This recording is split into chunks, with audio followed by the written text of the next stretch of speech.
It is a creation of the state and a creation by politicians to obtain political power and higher office. That politicians use the death penalty as a stepping stone for higher political office. And that they project, using people's cases, what people are about on death row. And that's deceitful. It's untrue. It's unreal. In this sense that you will hear politicians talk about people on death row are the worst of the worst, and they're this and they're that, and they're monsters and so forth.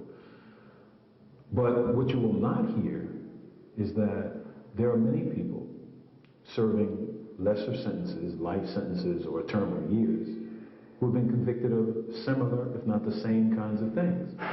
Or there are other people who are, by virtue of their wealth, were not convicted at all.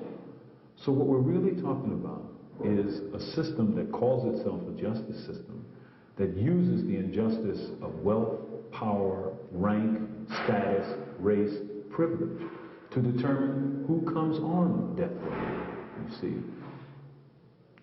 Why is it that 9% of this state's population is close to 70% or 75% of death row's population?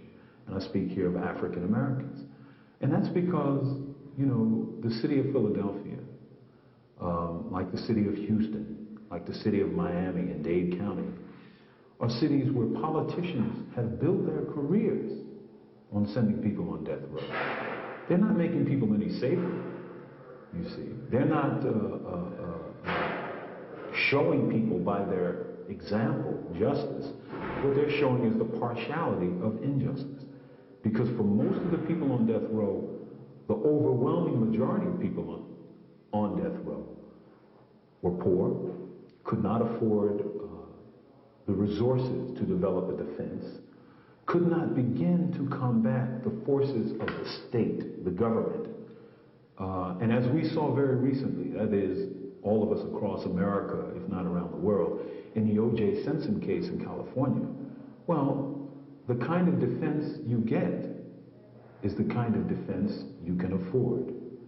Most of the people who are here on death row, in Pennsylvania, in New Jersey, in Florida, in Texas, in Illinois, in California, are on death row because they could not afford what O.J. Simpson could afford, which is the best defense.